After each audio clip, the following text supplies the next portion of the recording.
श्री शिवाय नमस्तुभ्यं प्यारे भक्तों। आप सभी का मेरे YouTube चैनल भक्ति संस्कृति पर हार्दिक स्वागत है। आज मैं आपको भगवान शिव जी के गण नंदीकेश्वर के अवतार के विषय में बताने जा रही हूँ।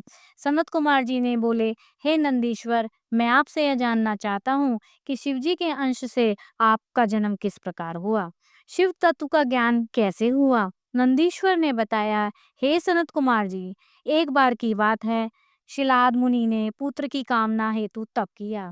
इंद्र उन्हें वरदान देने आए।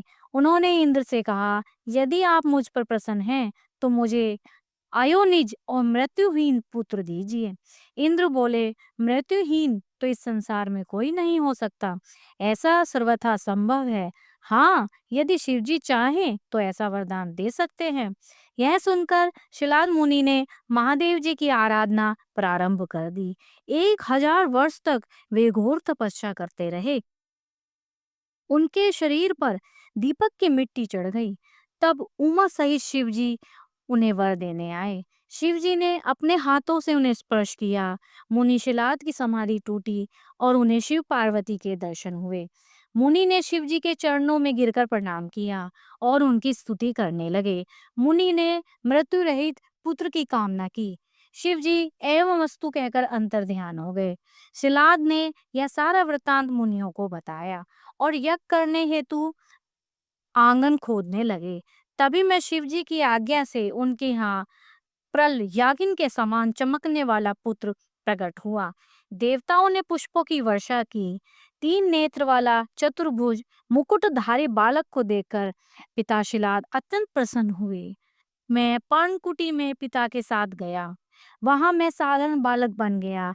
इससे पिता को दुख हुआ, परंतु पुत्र स्नेह के कारण उन्होंने मेरे सभी जातक कर्म किए। उन्होंने मेरा नाम नंदी रखा। उन्होंने मुझे अल्पायु में ही वेद शास्त्रों का ज्ञान प्रदान किया। एक दिन वहां मित्र वरुण नामक ऋषि पधारे। वे मुझे देखकर भारी विस्मय करने लगे कि इतनी थोड़ी सी अवस्था में इस बालक ने सभी शास्त्रों का ज्ञान प्राप्त कर लिया है। परंतु यह बालक अल्पायु वाला है, इसकी आयु केवल 1 वर्ष शेष है। यह सुनकर पिताश्री रोने लगे। इस पर मैंने पिता से कहा, मुझे कोई नहीं मार सकता, आप चिंता न करें। मैं भगवान शिव की तपस्या के द्वारा मृत्यु पर विजय प्राप्त कर लूंगा। इतना कहकर मैं एक महावन में तप करने चला गया। महावन में जाकर मैंने घोर तपस्या की। तब माता पार्वती के साथ शिवजी वहां पधारे और मुझसे वर मांगने को कहा।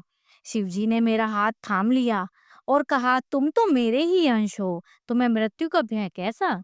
फिर मुझे अपने से लगाकर गले लगाकर फिर मुझे एक माला पहनाई। इससे मैं पूर्ण त्रिनेत्रधारी और चतुर्भुज वाला शिव रूप हो गया। शिव जी ने अपनी जटा से जल निकालकर छिड़का। इससे वहां पंचनाद स्थान बन गया। वहां जातेश्वर शिव है तथा नदियां हैं। वह वह जगह बड़ी महिमा में है। शिव जी से कहकर पार्वती जी ने मुझे अपना पुत्र बना लिया। तब शिव जी ने सभी गणों को बुलाकर मुझे गणों का स्वामी घोषित कर दिया। तब मुझे लेकर बैल पर सवार होकर चल दिए। श्री शिवाय नमस्तुभ्यं प्यारे भक्तों, मैंने आपको बताया किस प्रकार नंदीश्वर का जन्म हुआ। आपको मेरे द्वारा दी गई जानकारी अच्छी लगी हो तो आप मेरे चैनल को लाइक करें, सब्सक्राइब करें और लाइक का बटन अवश्य दबाएं। श्री शिवाय नमस्तुभ्यं।